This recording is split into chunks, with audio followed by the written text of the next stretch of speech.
And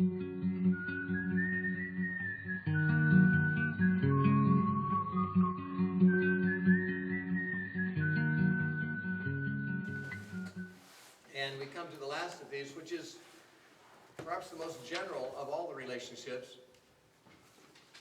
and that is the relationship between neighbors. We've talked about friends and brothers and enemies. All of those, of course, fall under the general rubric of neighbors.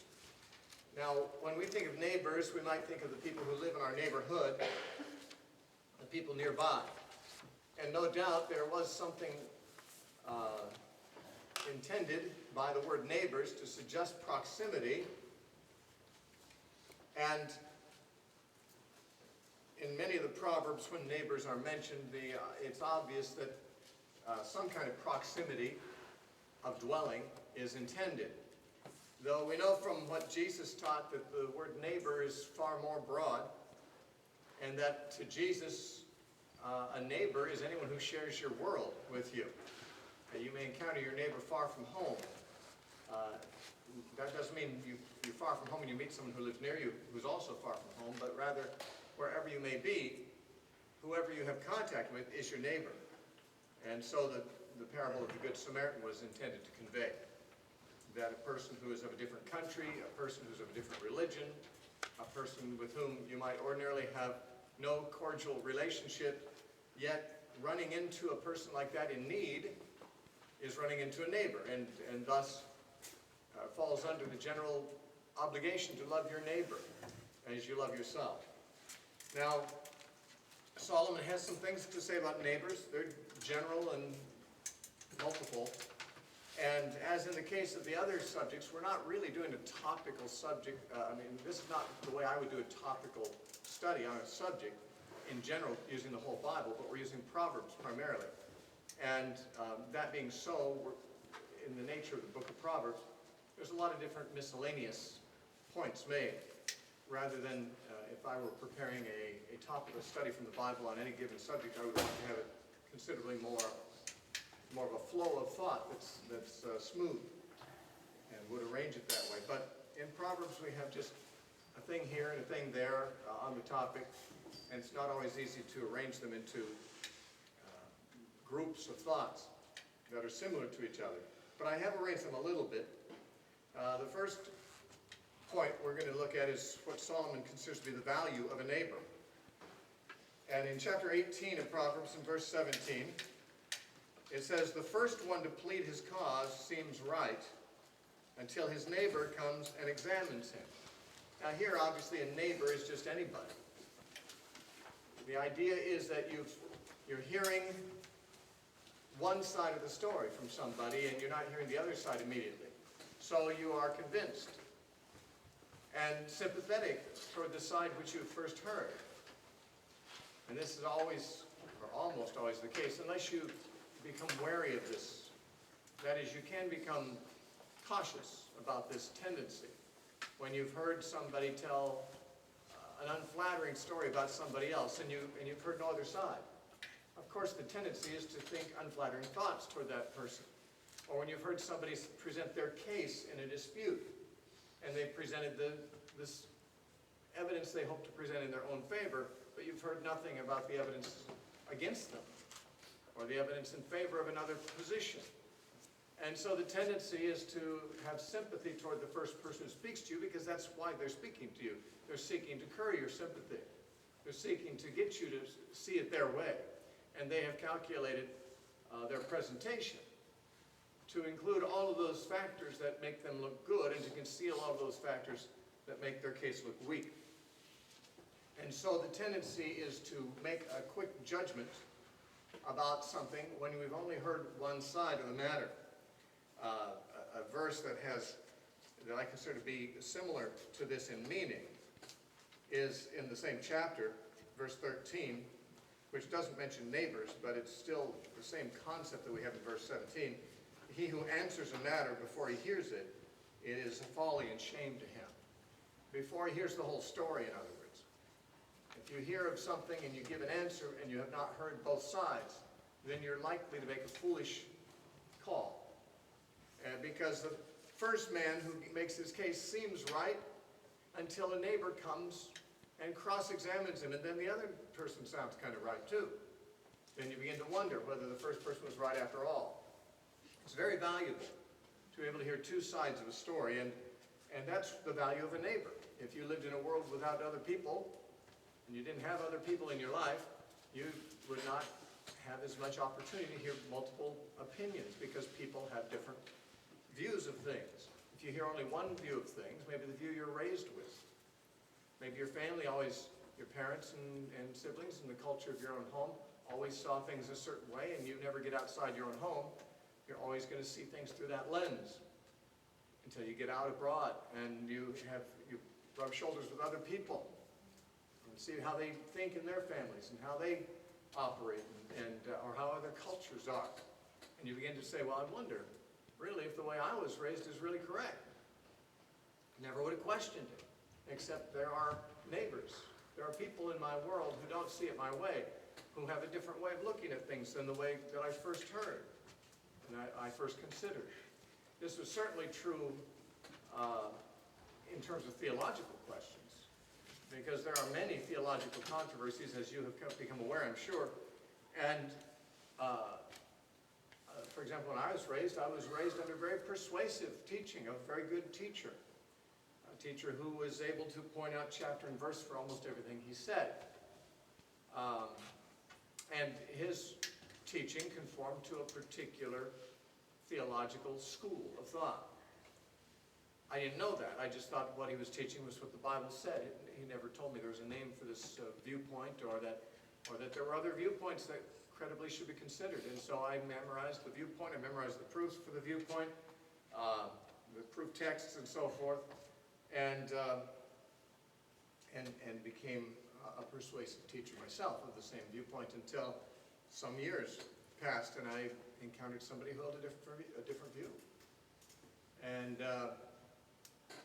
I began to weigh new ideas against the ideas I'd been taught, and reached the conclusion, actually, that some of the views I had not heard previously were the right ones, and that the ones I had been taught were not necessarily the strongest. And I thought of this verse in those days, because, and in fact, that's the connection in which I thought of it. In this case, a neighbor is valuable because he's got another viewpoint. A neighbor is valuable because he's an individual who's not you, and therefore sees a different perspective, sees different facts. Not because the facts are really different, but he sees different facts than the ones you're noticing. He's paying attention to other factors and bringing them up. Two heads are better than one. And to have a neighbor, have somebody, in other words, in your life, who is able to challenge the first thing you've heard or thought, is a valuable thing. And it's a valuable thing, I believe, for Christians to be exposed to other Christians of different viewpoints on many things, because they can then weigh issues and decide what the truth is for themselves. Many churches, I have found, do not feel there's a great value in that. They believe they should maintain almost a monopoly over the teaching of the people who attend their church, and they don't think it's a good or safe thing for their people to be confused by hearing other viewpoints. That's what they would say, confused. And many times, of course, people are confused by hearing different viewpoints. But it's not necessary to be confused. Just as you can refuse to be offended, you can also refuse to be confused. That's something I realized when I was quite young, when I first began to hear different viewpoints, and I wasn't sure which one was right. Initially, I tended to be confused about it, but then I realized it's not necessary to become confused just because I don't know the answer. Confusion is a negative state of mind, definitely. Confusion is a disordered state of mind. It's an out-of-balance state of mind, being confused. And God is not the author of confusion. But that doesn't mean that one is in danger of spiritual harm if they remain undecided about questions about which they feel they have not yet received enough data. They've not heard all the sides yet.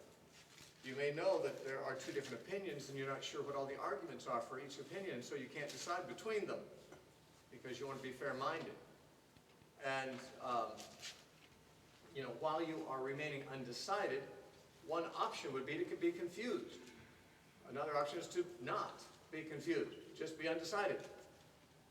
You don't have to be, out of balance in your mind because you can't decide right now which view has the better case.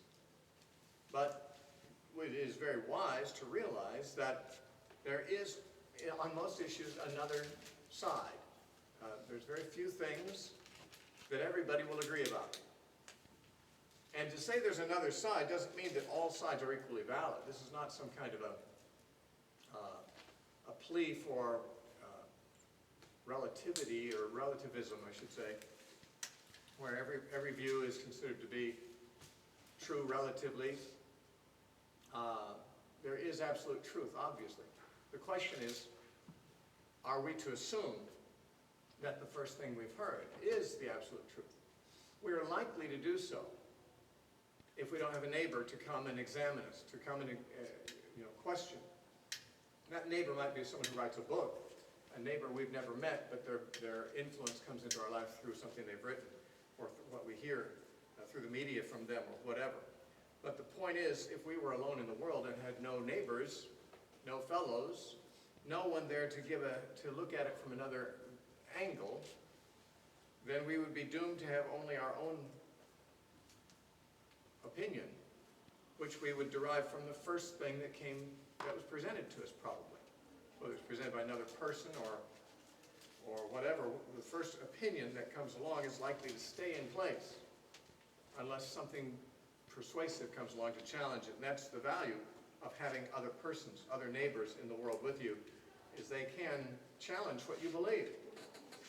And as long as you're not putting your identity in your particular viewpoint, if your identity is in Christ, then of course your identity is not in being an Arminian or a Calvinist or a charismatic or a non-charismatic or a dispensationalist or a covenant theologian or whatever the different issues may be. Your identity isn't in that.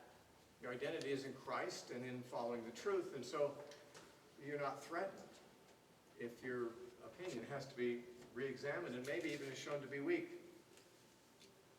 And perhaps something needs to be discarded in favor of something more correct.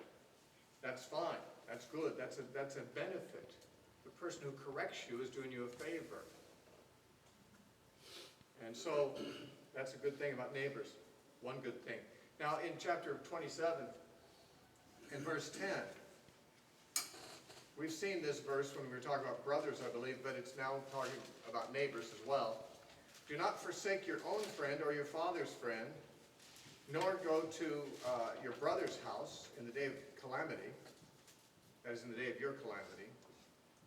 For better is a neighbor nearby than a brother far away. So a neighbor in this case is a person who lives in proximity to you. And better to have somebody nearby, even if he's not a brother, than somebody who is a brother and isn't available. Better to have a human being even that you don't know well. Now this is why the law says you should love your neighbor as you love yourself. You should be available to your neighbor. And you should, even if he's not your brother, if he's near you, he's there as somebody you can help and somebody that can help you. And so we see that also in some of the other Proverbs that we shall encounter here. A number of Proverbs indicate ways in which people may be unjust or may cheat their neighbor and must not do so. Treating your neighbor right is strongly advocated in a number of Proverbs and in different ways.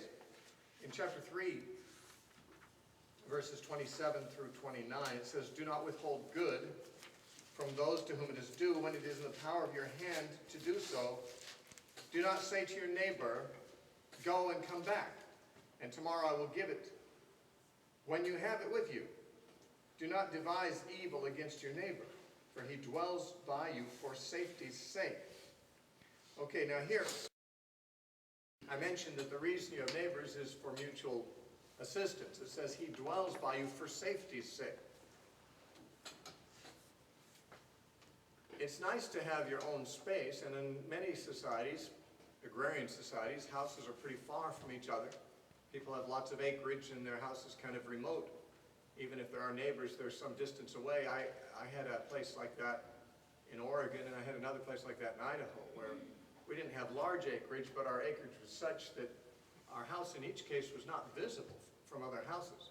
It wasn't very far from other houses, but it was, and there were neighbors, but we couldn't really see them from our house. It felt remote. It was kind of a nice feeling to feel remote. You kind of feel like you've got your own space, no one's around.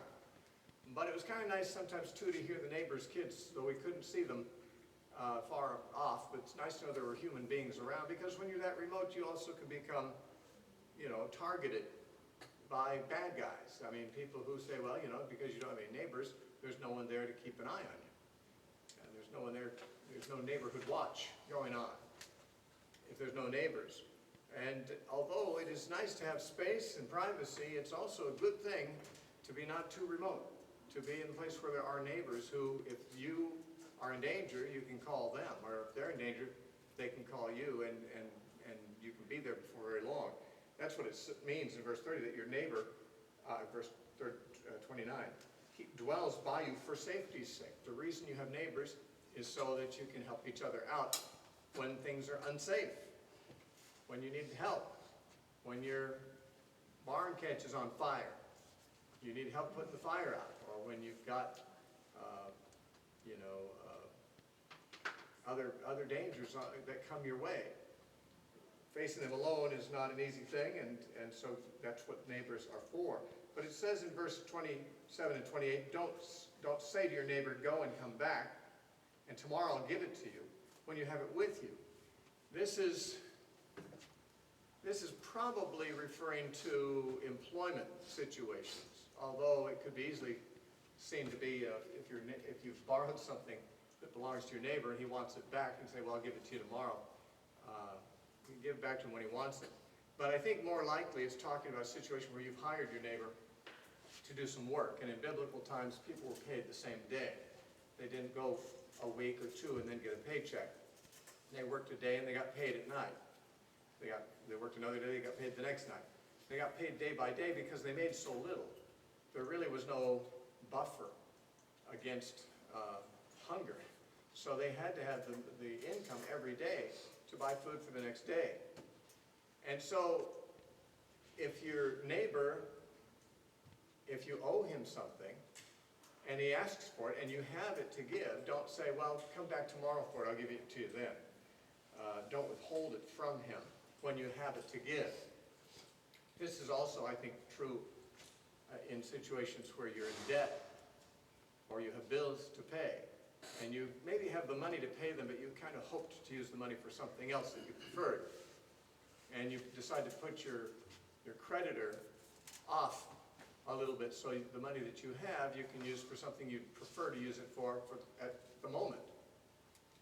For some, maybe luxury, for some entertainment, for something that you don't necessarily need, but you kind of would like to do with the money, and here's a bill sitting there that you owe.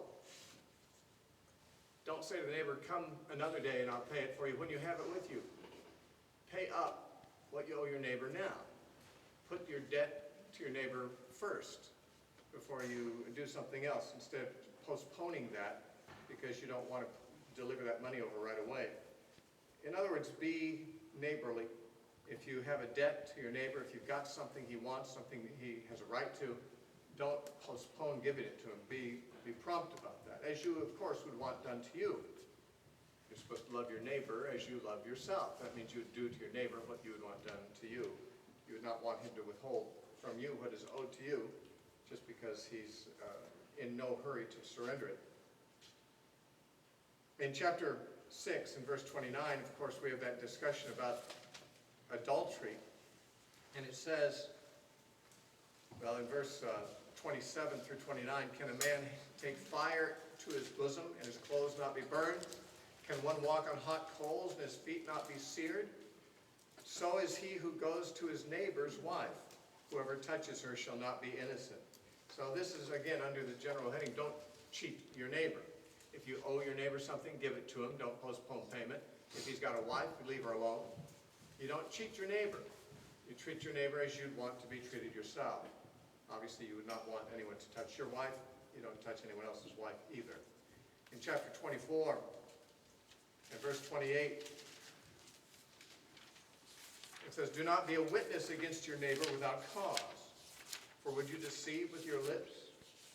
Now, this is no doubt talking about a court case where somebody, maybe somebody who's a closer friend than your neighbor is to you, has a case against your neighbor, or wants to have a case against your neighbor, wants to bring charges, wants to sue, or wants to do something like that, and wants you to bear testimony in court against your neighbor.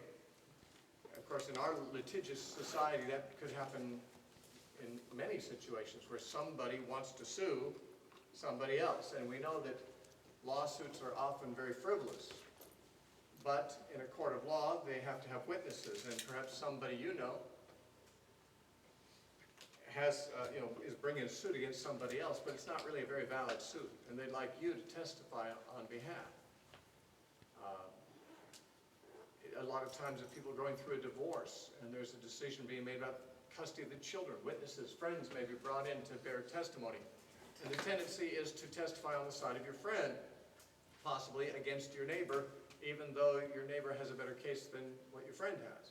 The tendency is to speak against your neighbor if there's some benefit to you or to somebody you care more about than you care about your neighbor.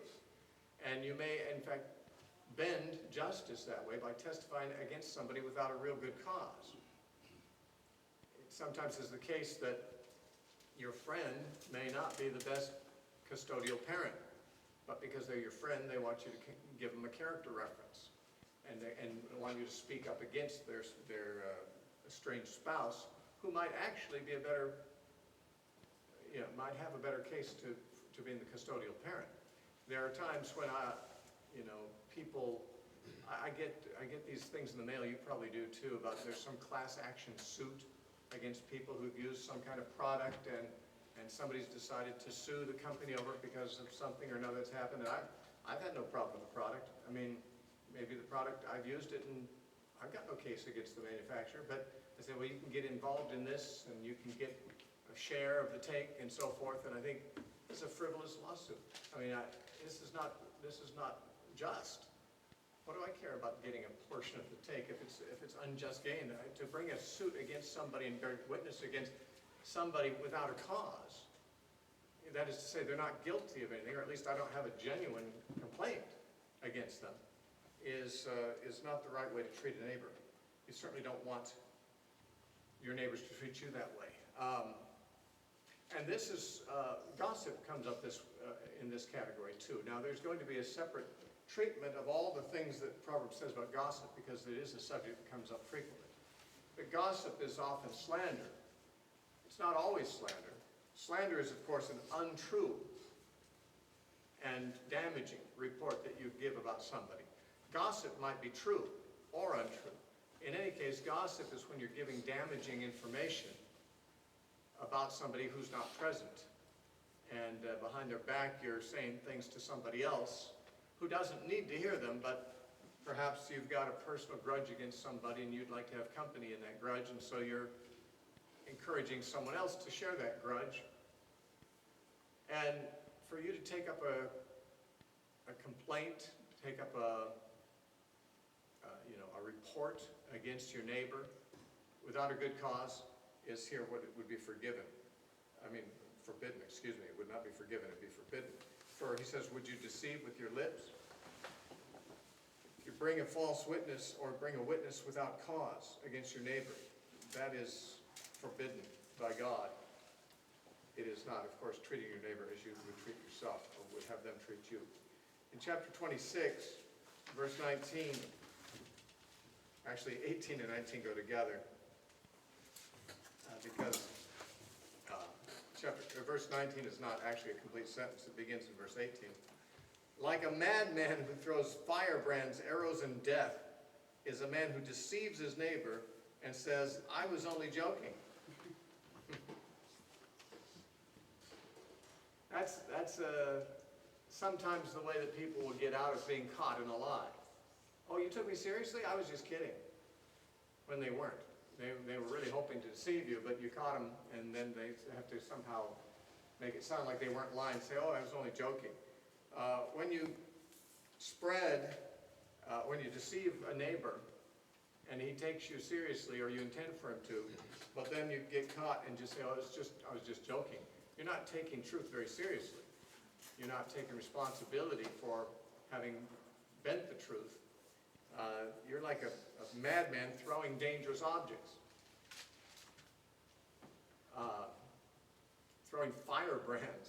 That'd be a dangerous individual, throwing firebrands around. He's a madman, throwing arrows and death. This man is not doing something that is light. It's a very damaging thing to do, to deceive people and then think you can get away with it just by, oh, well, I was not serious when I said that. I was just joking. Those are all different ways that Proverbs talks about cheating your neighbor and how we should not do so. Now, another thing that is said about neighbor relations is that although it has nothing to do with cheating your neighbor, it has to do with annoying your neighbor, perhaps, and that is to not tax his hospitality. In chapter 25 and verse 17, it says, seldom set foot in your neighbor's house. Proverbs 25:17. Seldom set foot in your neighbor's house, lest he become weary of you and hate you. He may get too much of you. You may overcharge his hospitality. A lot of people just are not sensitive about other people's lives. Other people have lives too. And sometimes they're not intending for you to be in the middle of it all the time. They have other relationships they need time for. They have other business they have to do. They might even just want their privacy. And there are certain people who just come over, and I don't want to mention any, but I know of some. The reason I won't mention is they might hear this recording, but I don't want to. I know some people who apparently don't have an awful lot going on in their own life, but they have a neighbor who has an unlocked front door, and they just pop in at any time and just hang out. I'm so tempted to give a particular example, but it's too specific, so I won't. But it's no one here. But if it's recorded, it could be it could be offensive to somebody. But I do know somebody who has a neighbor who comes over whenever she wants to, and she'll just come at mealtime or any other time, just walk in the door and sit around and talk like she was invited, and stay for hours if they're not going somewhere and they can't say, well, we have to leave now. Hard to get rid of. And, this person no doubt regards these people as friends, their neighbors, but that's a good way to tax your friendship, to realize that, somebody else's house isn't yours. Now, it might be that the person, as a Christian, should have an open door policy, should be very hospitable and so forth. There is such a thing as hospitality, but there's also such a thing as you taking advantage of somebody's hospitality selfishly. And even if somebody likes you, and even if someone doesn't mind having you over once in a while, if you're there all the time, you can become an annoyance, someone that they begin to resent. In most cases, unless somebody is your best friend, you don't really want to be with them all the time. And even if someone is your best friend, there's times when you like to have some time alone. If somebody is your very best friend, you might like to be with them most of the time, but not everyone's your best friend. You've got a lot of friends that you like in moderation. And you should assume that that's how people are toward you too. Not everyone thinks you're wonderful and thinks that every moment they spend with you is a blessing to them. I know it's hard to realize, but you need to be careful and make sure you're not overtaxing somebody's hospitality. Another possible meaning of this proverb would not be that you're overtaxing someone's hospitality, but you're mistaking a neighbor for a friend. That is, you're thinking they want to be around you because you think of them as a friend, but they're really just a neighbor, not a friend, and they're not really glad to have you there. They're not enjoying you. But because they're a neighbor, they're vulnerable to you coming by. But they're not necessarily eager to have you come by. And I think most of us can think of scenarios that fit this general pattern. Do not set foot too often in your neighbor's house or spend too much time there. I think the King James says, withdraw your foot from your neighbor's house. I'm not sure which is closer to the actual Hebrew, but withdraw your foot from your neighbor's house, lest he be filled with thee and hate thee. It is possible to get too much of even a good friend, but you should realize that you might not be as good a friend as you think you are. In their mind, they might wish that you wouldn't be there so much. And somebody who might actually like you in moderation may come to very much dislike you if you're not sensitive about this. And that's what he says. They may come to hate you. They wouldn't necessarily hate you if you were just a neighbor who had normal contact with them as would be appropriate for the relationship. You see, this is an important thing about relationships. Relationships become embittered almost precisely to the degree that expectations are unmet. If somebody does not have expectations upon you, there's very little that you can do that will disappoint them because they don't expect anything from you. But if they have expectations and you don't meet them, then they can become embittered. They think you should know that they expected such and such and you didn't know, or you acted like you didn't know, or they thought you did know but you didn't do what you knew they expected, or whatever. If somebody has expectations on somebody else in a relationship, then that relationship is one in which disappointment and bitterness can come in. If there's no expectations, or if there's little expectations, then of course there's almost no opportunity to disappoint somebody unless you actually do something criminal against them. At least all people have this much expectation that you're not going to cheat them or do criminal actions toward them. But some people expect far more. And the expectations in a relationship are different with the different kinds of relationships. A husband and wife expect more from each other than two friends expect of each other. Two friends expect something more of each other than just two neighbors expect. Just because someone's your neighbor doesn't mean they're your friend. Friends are a special kind of relationship. Neighbors are a different kind, and there are different expectations involved. And it's possible that this verse is suggesting that you think somebody is your friend, and they just think of you as a neighbor. You don't mind your friends coming over a lot, but your neighbor who's not particularly your friend hanging around a lot can just become an annoyance. And so it may be that this is saying don't mistake a neighbor for a friend. Somebody who's not a friend and you think they are, but they don't think they are. And you're not the person that they want to sacrifice all their free time for. There might be people they would like to do that with, but you're not that person. You flatter yourself. You think everybody thinks you're wonderful to be around. Some people probably do. Everybody probably doesn't.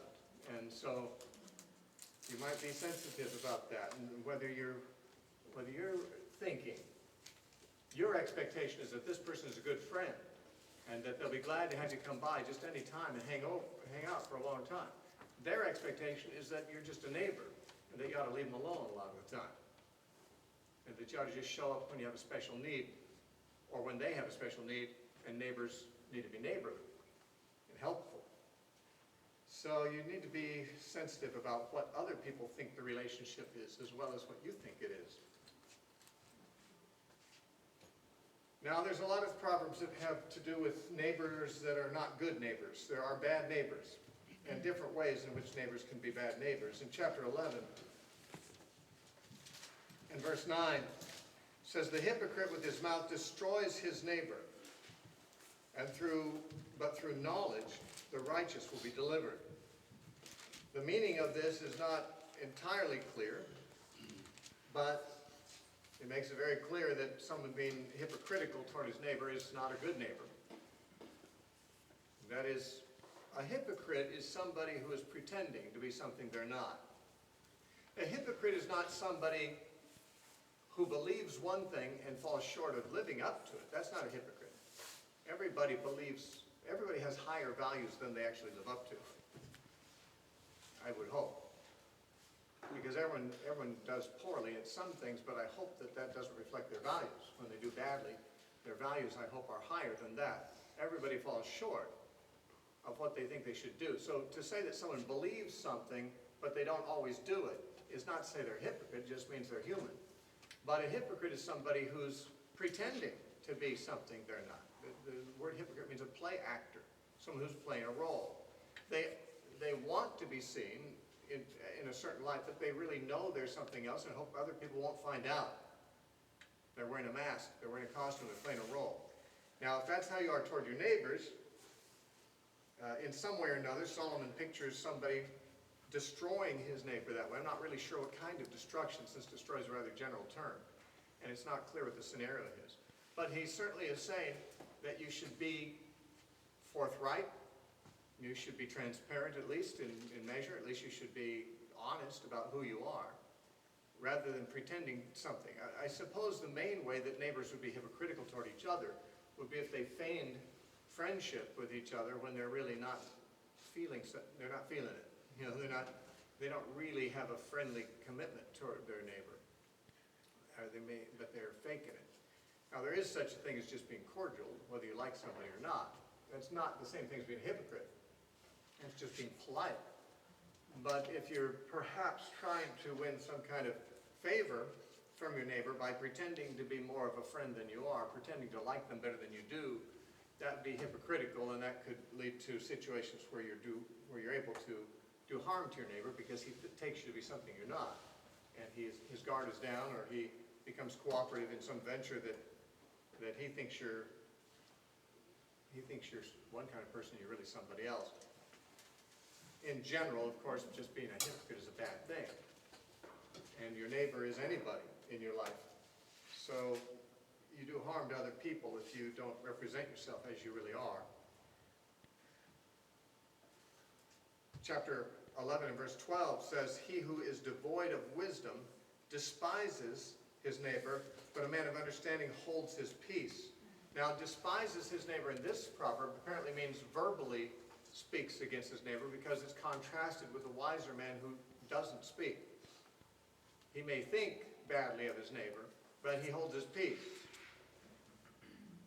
It's like your mother always used to say, if you can't think of something nice to say, don't say anything at all about someone. And so here's a person who, a wise man, yeah, he can find things to criticize his neighbor for, but he just doesn't see the need to do so, and he holds his peace, and he keeps the peace that way. But a person who's more foolish is devoid of wisdom.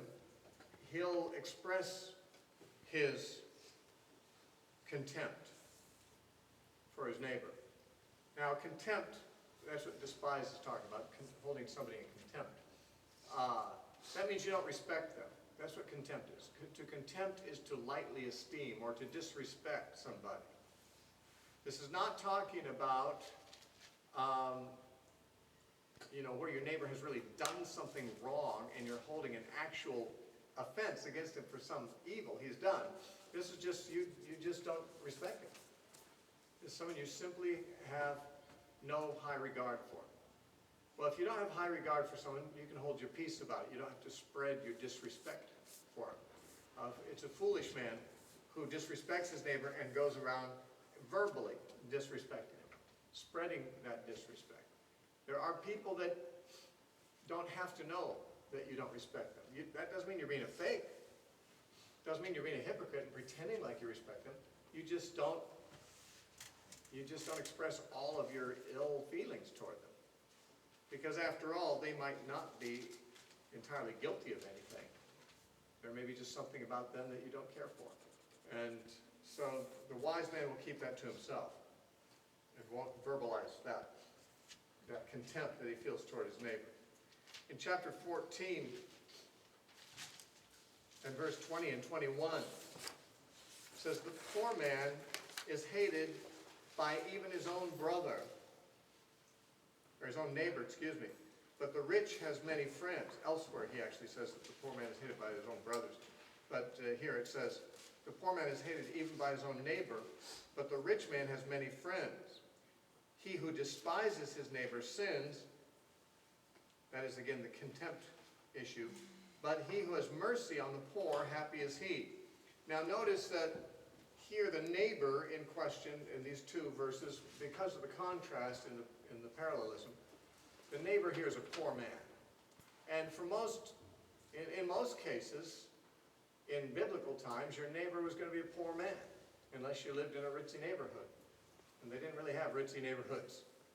The king lived in a ritzy home, and other rich men owned, expensive places, but probably at least 90% of the population were peasants.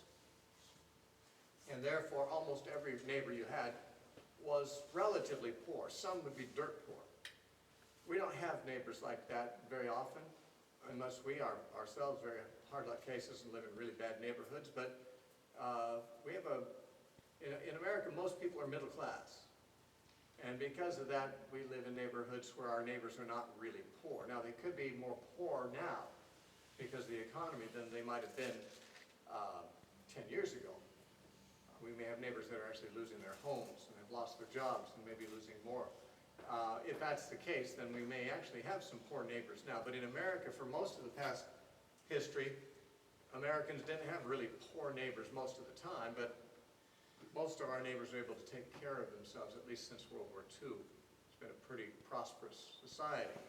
And we may not be able to picture what Solomon is picturing, where the average neighbor that a person had was a poor man, a peasant. If he had a farm, he could at least sustain himself. He might not make a lot of money, but he could sustain himself with his property. Lots of people didn't own farms, and they couldn't sustain themselves. So there were a lot of poor neighbors. And he says in verse 20, the poor man is hated even by his own neighbor, but the rich has many friends. He who despises his neighbor, and in this case would be his poor neighbor, sins, because it's contrasted with he who has mercy on the poor. Happy is he. If you look down on your neighbor because he's poor, because he's of a lower class, then you're sinning. This would be a sin that's actually institutionalized in some societies. For example, in countries like India, where there'd be the untouchable class, or there'd be a caste system where certain people just don't associate with people of a different caste, a lower rung in the economic ladder. And to despise or look down on someone because of his poverty is actually a sin. And unfortunately, a poor man often experiences that contempt from other people. He's hated even by his own neighbor in many cases. Only by a bad neighbor, however. A good neighbor will not despise his neighbor even if he's poor. In chapter 16, verse 29, a violent man entices his neighbor and leads him in a way that is not good. That is, of course, illustrated in the first chapter of Proverbs, where Solomon is warning his son not to associate with those who want to entice him to participate with them in criminal activity to get money. There was also a proverb we encountered when we were talking about friends, about the danger of having the wrong kind of friends. And it said that a man must choose his friends carefully, because a wicked man will entice him to go the wrong way. So here also, a neighbor who will seek to get you to participate in criminal activity is obviously not the kind of neighbor you want to have. A bad neighbor. In chapter 21, verse 10, it says, the soul of the wicked desires evil, but his neighbor finds no favor in his eyes. Now, again, there are people who are just wicked people. And his neighbor is going to be despised by him and find no favor in his eyes just because of the person's own wickedness. Not because the neighbor is worthy of contempt, but because wicked people they don't have good reasons for what they do. They're wicked. And therefore they just choose who they're going to despise almost randomly. And so the neighbor has no possibility of gaining favor in the eyes of somebody who doesn't have any principles. If you have a neighbor who's principled and they don't particularly like you at first, you can win them over by being a good neighbor. But if your neighbor is wicked, you're not going to be able to win them over. There's going to be people that you cannot please. Remember, Paul said in Romans chapter 12, if it is possible, as much as lies in you, live at peace with all men. He indicates that there perhaps are men that you cannot live at peace with because it just won't be possible. The entirety of the relationship doesn't lie with you. There are two people who have to be participants in a relationship. And he said, this is Romans 12, verse 18, if it is possible, as much as depends on you, live peaceably with all men. If your neighbor is a decent person, then you should be able to live peaceably with them because the part that's your part you can do. You can be a peaceable person. You can be a good neighbor. You can be a friend. You can be helpful. That's the part that depends on you. But sometimes, even though you do the part that depends on you, the neighbor is just not a good person. And they're wicked. And you will find no favor in their eyes, it says, no matter what you do. In which case you're not going to be at peace with them, although that won't be your fault. That'll be their choice. Now in chapter 29 and verse 5, a man who flatters his neighbor spreads a net for his feet. This probably means that the man who's flattering his neighbor is intentionally setting a trap for him. Although there's another way to take it, and that is that a man who flatters you is going to lead you, whether he intends to or not, to stumble into pride and self-confidence beyond what is reasonable. That is, becoming too great in your own eyes is a trap to avoid in itself. If you think too highly of yourself, if you're overconfident because people have flattered you, then you have succumbed to that which is not good for you, and you've actually been snared by your own pride. And you've been caught in the prison of your own high self-esteem, which is basically unjustified. Flattery, by definition, is not just a compliment. It's a compliment that isn't entirely warranted. When you're flattering somebody, you're saying things positive about them that aren't necessarily demanded by truth. If you're complimenting somebody, if you are praising somebody justly, that's not flattery. That's just giving people recognition for something that's true. It's acknowledging good things about somebody that are really there. When you're flattering someone, by definition, that is, you're trying to butter them up. You're saying more than reality would really warrant. You're telling them good things about themselves that you might not even feel to be true, but you know that they would like to hear it, and therefore they will respond to that in a way that you're hoping to get them to respond. That is a manipulative device. And so the man who flatters his neighbor is most likely hoping to persuade his neighbor to respond in some way that the neighbor would not be disposed to do so without being flattered. That's the point. That flattery is a manipulation. And it's not usually a manipulation to do something that's good for the neighbor, but something that the flatterer hopes to gain. He's laying a trap. And the bait is flattery. The bait is pride, responding to flattery. And that person then is not a good neighbor who flatters, because that neighbor may, you may like a neighbor who flatters you. Because our ego is such that we really like people to say nice things about us, but and that person may be the neighbor we really appreciate because they're always saying kind things or flattering things about us, but that person is not really a good neighbor. They have some ulterior motives for their flattery. Now, there's one other passage I want to look at before we're done here, and that's in chapter 25. And this talks about the settlement of disputes between neighbors. And neighbors often will have disputes. It may be a dispute over boundaries in those days.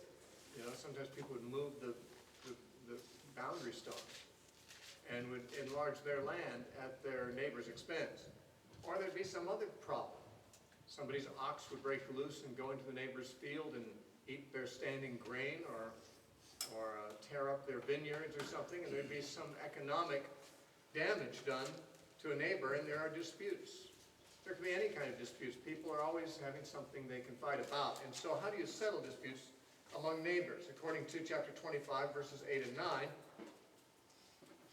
it says, "Do not go hastily to court. For what will you do in the end when your neighbor has put you to shame?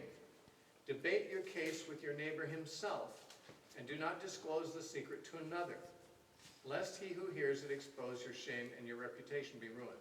Now, the point here is, if you've got a dispute with someone, that means that you have a side that you're defending, and he has a side that he's defending. If that's not the case, there will be no dispute. If you have a side that you're defending, but he doesn't have a side that he's defending, and in other words, he doesn't resist what you're saying, then there's no dispute. There's just acquiescence. A dispute occurs when one person thinks he's right and the other party thinks he's right, and each is defending his own side. Now, of course, you believe you're right, and maybe you are. There are times when you may be clearly right. But the neighbor might have a case to make too. It may not be a valid case, but it might be a persuasive one. And therefore, if you go to court, you're going to publicize both sides. And who knows what your neighbor will say about you in defending himself. Even if what he says is not valid, in order to defend himself, he may bring out all kinds of negative things about you, and you could look bad. Even if he's lying. Those who hear about it will not necessarily know he's lying, and therefore you end up being ashamed because of the publicity that's given to this dispute by going to court. Better to do it privately. Settle the case privately. Go to him yourself and settle out of court. Now, Jesus gave quite a few instructions of this very kind. And it's very agreeable with what Proverbs says here. In the Sermon on the Mount, Matthew chapter 5, for example, in Matthew chapter 5, in verse 40, he says, "If anyone wants to sue you and take away your tunic, let him have your cloak also." In other words, if somebody wants to get something from you and wants to go to court, don't go to court. Give him what he wants. Even give him more. Placate him. Do anything you need to do to keep this out of court. The assumption here is that he really does have something against you, but maybe he doesn't. Maybe he just is after your coat. Well, instead of even if justice is on your side, see, Jesus doesn't even talk about whether justice is on your side or not, but just give it to him. Keep peace with him, he says. Now, no doubt this is what we call a hyperbole, because this particular instruction falls within a list or a number of short sayings that do contain hyperbole in them. For example, when he says in verse 39, the verse before this, "I tell you not to resist the evil person, but whoever slaps you on the right cheek, turn the other to him also." Well, you could also just walk away. Basically what he's saying is don't respond in kind. If you turn the other cheek, you're resisting the temptation to be provoked. You're not becoming provoked. But not becoming provoked doesn't mean you necessarily always offer the other cheek. You could just walk away. That'd be also a legitimate answer. To turn the other cheek is perhaps the most extreme way to show that you're not provoked. And when he says in verse 41, "Whoever compels you to go a mile, go with him too." That's a good way to show that you're willing to be compliant and willing to serve your enemy. If the Roman soldier who had the right under Roman law to make you carry his stuff 1 mile, and that was the Roman law, that a Roman soldier could just compel any bystander to carry his gear for a mile, but only a mile. Jesus said, well, if he compels you to go a mile, go 2. Save him the trouble of finding another bystander to go the 2nd mile. But of course, there might be times when the soldier only needs to go 1 mile, and if you insist on going 2, you're not doing him a favor. In other words, these sayings are not always going to be literally followed, They are illustrating a principle. In verse 42, he says, give to him who asks you. And from him who wants to borrow from you, do not turn away. Well, okay, give to the person who asks you. Be generous. But should you give to everybody who asks you? Does every beggar deserve to have you take your money and support his alcoholism or something? Should you give your children everything they ask for? I don't think so. These are hyperboles. These are simply somewhat exaggerated statements that might, in some cases, be followed to the letter, but they basically are not always be followed to the letter. They are simply stating a principle. If somebody wishes to take advantage of you in some way or another, wishes to have your money, wishes to sue you for something, wishes to make you carry their gear for a mile, wants to strike you on the cheek, well, be cooperative. Be generous. This is basically what he's saying. Be generous. Don't defend your rights in the matter. If somebody wants something, if that's something that'll bless them, give it to them. And don't seek to defend yourself from it. So this matter of if anyone wants to take you to court and sue you and get your tunic, let him have your cloak also. This would not be something that would always be literally the response. But the idea would be, if it really matters to him, if he wants to take you to court, hey, stay out of court. Just give him what he wants and keep it out of the courts.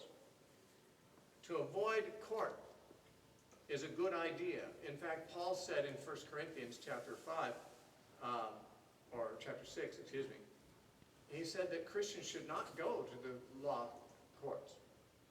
He said if they have disputes, they should settle them between themselves, and he said the ideal settlement is for you to let yourself be defrauded. That's what Paul is obviously applying what Jesus said here.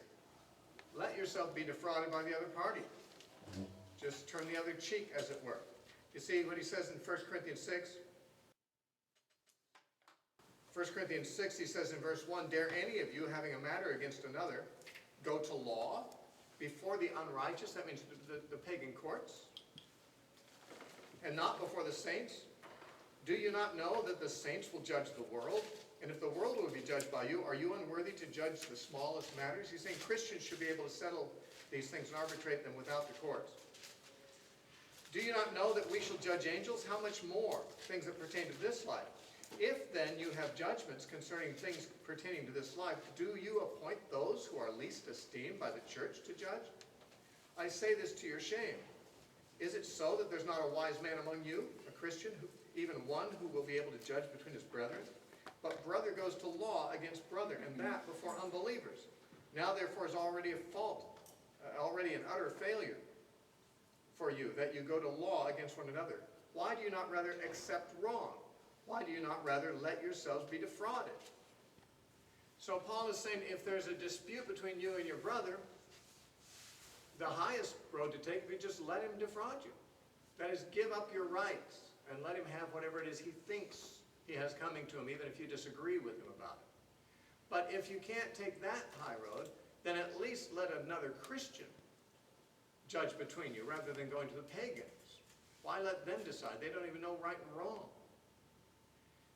And this is true also in terms of the divorce courts. I don't think Christians should ever divorce before pagans, because the courts don't know anything about marriage. They don't know anything about justice. They don't know what's good for children. Such things should be handled by the church, by spiritual men, wise men, the Bible says. Is there not a wise man among you who can judge these matters? There should be among those Christians who have Christian values, people who are wise enough to settle those matters. But the point is, Paul says Christians shouldn't go to court with each other. And as far as your neighbor who's not a Christian, should you go to court with him? Well, in Matthew 5, verse 25, Jesus said, agree with your adversary quickly while you're on the way with him, lest your adversary deliver you to the judge, and the judge hand you over to the officer, and you be thrown into prison. Now he's saying if you have a dispute with your adversary, settle with him out of court. Settle with him before he takes it to court.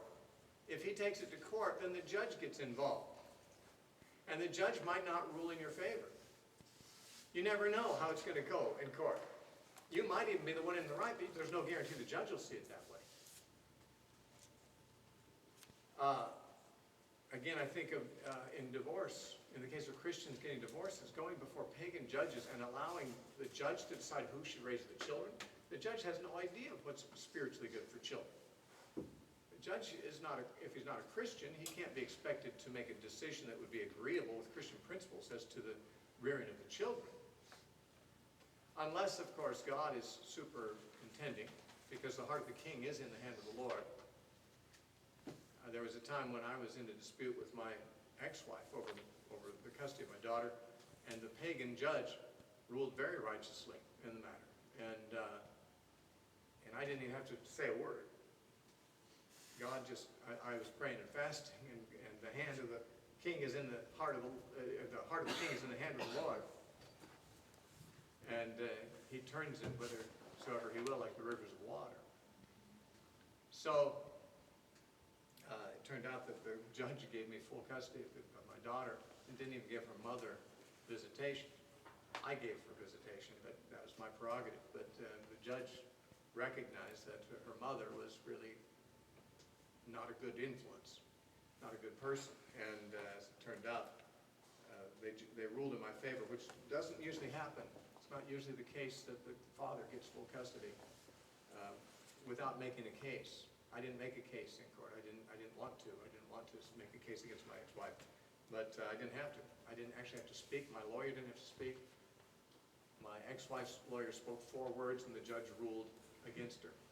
And it was really a miracle. It was one of the most stunning things I've ever seen in a court. But I didn't want to go to court. You never know that the judges are going to do the right thing. And so Jesus said, settle with your neighbor, your adversary, out of court. Don't let it go to court. You never know. If the judge will turn you over to the officer and throw you in jail, it's possible the judge will not see your side. And it's not always the case that the righteous are vindicated in courts. Sometimes the wicked can bribe the judge, and the innocent actually goes to jail. So Jesus says, settle disputes personally between you and your neighbor, and settle out of court. That's also what the Proverbs says. So basically, that last proverb, and harmonizing with the New Testament teaching, is that Christians should stay out of court, pretty much. There are times when you don't have any choice because someone's taking you to court and you're summoned. You can't not show up. But the idea is, if you know somebody wants to take you to court, if you know somebody has a dispute against you, go to them and be as conciliatory as you can. Do they want your cloak? Give them your coat also. Stay out of court at all costs if you can. That's what Jesus said, and that's what Proverbs says also. Remember, there's that one proverb that says, as the letting out of water is, so is the beginning of strife. And one translation says, as soon loose a flood as initiate court proceedings. That is, if you go to court, if you initiate a court proceeding, you might as well loose a flood. You're going to lose, it's out of your control. Once you give it to the courts to decide, well, you never know where its direction is going to go, because the courts are not necessarily righteous, not necessarily conscientious, not necessarily going to hear all the evidence clearly. And so the pagan courts are simply not an ideal place for Christians to solve disputes between themselves and other people. A Christian arbitrator, our Christian negotiator or whatever, would be a good option. But the ideal, Paul said, and what Jesus seems to say, is that just let yourself be defrauded. There will be times when that's not really the right way to go. There's times when if you let your adversary defraud you, you're not the only one who's going to suffer. There may be other people whose benefits you need to stand up for, and you are standing up for others in some cases when you stand up for your own side in a case. But when it's only you, when it's a matter of making peace and you're just, all it costs you is to lose the case, lose whatever the person wants, then there's often something to be said for just giving it up in order to keep the peace with the neighbor. If you're going to have a neighbor, remember, they're there for your safety and you're there for their safety. Neighbors should be neighborly, and if you end up having an ongoing dispute with them and have a bad neighbor, it can be not too many things much worse than having a neighbor who's an enemy. I guess one of the few things worse would be having a spouse that's an enemy, but a neighbor that's an enemy is not a good thing either. So much says Proverbs on these subjects.